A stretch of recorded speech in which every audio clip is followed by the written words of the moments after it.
Hi friends, welcome to my channel learn physics. आज के इस वीडियो में हम लोग जानेंगे इंट्रोडक्शन टू फिजिक्स। पिछली वीडियो में हमने जाना था origin of the world physics, physics के बेस को, फिजिक्स के ऑरिजिन को हमने जाना था। आज हम इसके इंट्रोडक्शन को, इसके डिफिनीशंस को जानेंगे। तो चलिए शुरू करते हैं। थोड़ा बहुत बेस के बारे में जानते हैं, ठीक है। तो man has always been curious. जब इंसान पैदा हुआ तो वो हमेशा मुतजस्सिस था, इस तजस्सुस में था, इस हैरानगी में था कि क्यों और कैसे ये सारा निज़ाम चलता है, इस कायनात का निज़ाम, रात दिन का निज़ाम, सूरज और चाँद का निज़ाम। इंसान हमेशा इस बारे में सोचता रहा, ठीक है। ये कायनात किस तरह चेंज होती है, चीज़ें ज़मीन की तरफ क्यों गिरती है, ठीक है। Why does the moon seem to change shape during the month.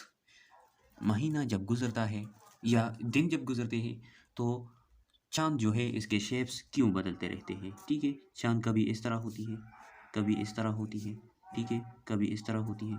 ये क्यों, ठीक है। ये शेप्स क्यों बदलती है इस तरह। चाँद क्या है, सूरज क्या है, यूनिवर्स किस तरह बना, ठीक है।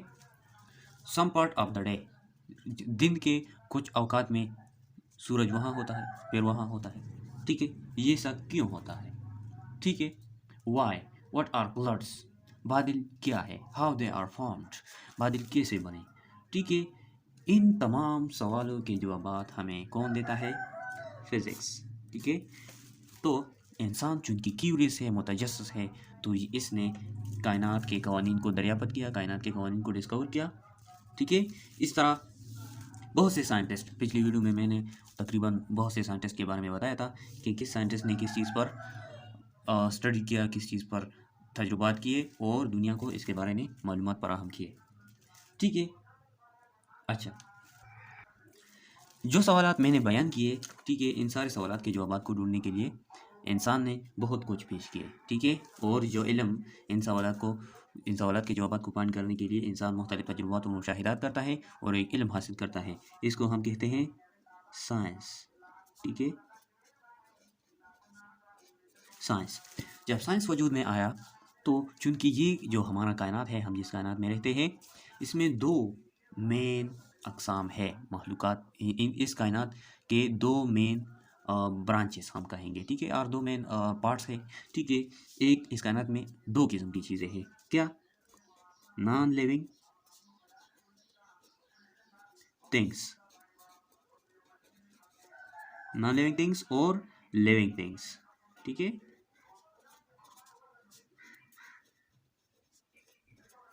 अब जब साइंस बना तो चूंकि कायनात में दो मेन चीज़ें हैं, नॉन लिविंग थिंग्स और लिविंग थिंग्स, तो साइंस तकसीम हुआ दो पार्ट्स में, ठीक है, नॉन लिविंग थिंग्स और लिविंग थिंग्स। मोर स्पेसिफिकली हम कह सकते हैं, अगर हम और वजाहत से कहें तो हम कहेंगे फिजिकल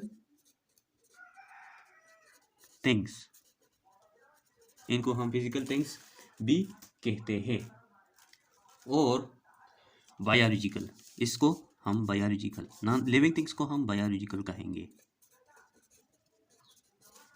ठीक है। अच्छा, बायोलॉजी या इसको नॉन लिविंग थिंग्स के साइंस को हम बायोलॉजिकल साइंस कहते हैं और नॉन लिविंग थिंग्स के साइंस को हम फिजिकल साइंस कहते हैं, फिजिकल थिंग्स, ठीक है। अब ये जो फिजिकल साइंस है, हमारा राबिता है फिजिकल साइंस के साथ, ठीक है। ये जो फिजिकल साइंस है ये डिवाइड हुआ और ब्रांचेस में, ठीक है, और ब्रांचेस में डिवाइड हुआ केमिस्ट्री, फिजिक्स एंड एस्ट्रोनॉमी, ठीक है, एंड एस्ट्रोनॉमी, क्या, एस्ट्रोनॉमी, फल्किया, इल्म फल्किया, ठीक है। ये उन फिजिकल थिंग्स यानी नॉन लिविंग थिंग्स का साइंस है, ठीक है। अब हम चूंकि बात करने जा रहे हैं फिजिक्स के बारे में, ठीक है। तो physics is the science of non living things and the most appropriate definition of physics. There are several definitions of physics. अब तक आपने जाना, यहाँ तक आपने जाना, ठीक है। बहुत से डिफिनीशंस है फिजिक्स के, लेकिन हम कुछ अहम और मुनासिब डिफिनीशंस को चलिए डिस्कस करते हैं। तो physics is the natural science that deals with the study of matter, study of matter. Matter हर एक चीज़ होती है जो जगह गिरती है, ठीक है, और वजन रखती है, हम उसको मैटर कहते हैं, ठीक है। आमतौर पर सारा कायनात मैटर से बना है।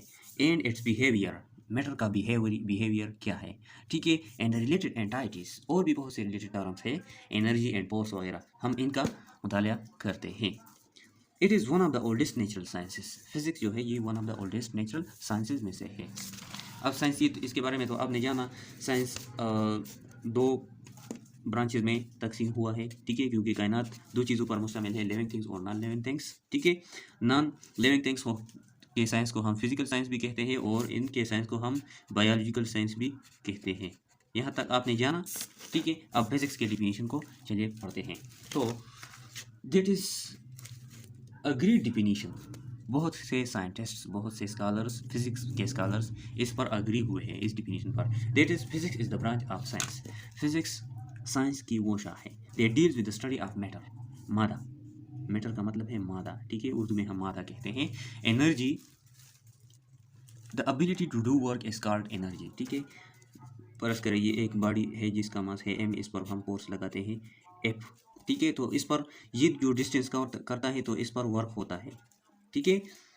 तो इस एबिलिटी को हम एनर्जी कहते हैं, ठीक है, इस सलाहियत को हम एनर्जी कहते हैं। And there mutual relationship, matter और एनर्जी के दरमियान म्यूचुअल रिलेशनशिप को हम फिजिक्स कहते हैं। मैटर, एनर्जी और इनके दरमियान ताल्लुक को, ठीक है, कि मैटर और एनर्जी का ताल्लुक क्या है, स्पेस के साथ इनका क्या ताल्लुक है, टाइम के साथ इनका क्या ताल्लुक है, ठीक है।